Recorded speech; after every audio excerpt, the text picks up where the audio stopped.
ഇഡ്ഡലിക്കാണെങ്കിലും ദോശയ്ക്കാണെങ്കിലും രണ്ട് തരം ചട്നി, അതായത് ഒരു ചമ്മന്തി അല്ലെങ്കിൽ ഒരു തക്കാളി ചട്നി, ഇതൊക്കെ ഉണ്ടെങ്കിൽ ഒരു സമാധാനം ഉണ്ടല്ലോ കഴിക്കാൻ. അത് ഇനി എത്ര പാടുപെട്ടിട്ടായാലും ഞാൻ ഉണ്ടാക്കും.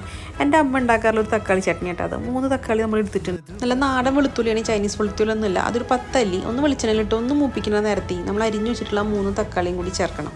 എരിവിനായിട്ട് വറ്റൽമുളക് ഇട്ടാൽ മുഴുവനായിട്ടുള്ള വറ്റൽമുളകാണ് നമ്മൾ ചേർക്കുന്നത്. ഇനി അതില്ലാന്നുണ്ടെങ്കിൽ പൊടിച്ച് ചേർത്താലും മതി. എന്തായാലും ഒരു 5 എണ്ണം ഞാൻ ചേർത്തിട്ടുണ്ട്. നിങ്ങളുടെ എരിവിനനുസരിച്ചിട്ട് കൂട്ടിയും കുറച്ചൊക്കെ ചേർക്കാം. എല്ലാം ഒരു 5 മിനിറ്റ് വഴറ്റിയതിന് ശേഷം ഈ ഒരു പരുവാണ് സമയത്ത് ഒരു ചെറിയ കഷ്ണം പുളി, ഒരു 1/2 ടീസ്പൂണ് ശർക്കര പൊടിച്ചത്, കുറച്ച് ഉപ്പ്, പച്ച സവാള ഒരു ചെറുതായിട്ട് എടുത്തിട്ട് എല്ലാം കൂടി അരച്ചൊന്ന് മാറ്റി വെച്ചു.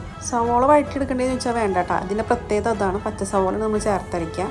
കടുകും വറ്റൽമുളകും കറിവേപ്പിലയും കൂടി പൊട്ടിച്ചതിന് ശേഷം നമ്മൾ അരച്ചു വെച്ചിട്ടുള്ള പേസ്റ്റും കൂടി ചേർത്ത് കുറച്ച് ഇളം ചൂടുവെള്ളം കൂടി ഒഴിച്ച് നല്ലപോലെ ഒരു 5 മിനിറ്റും തിളപ്പിച്ചെടുത്ത് നമ്മൾ ചമ്മന്തി സെറ്റായിട്ടുണ്ട്.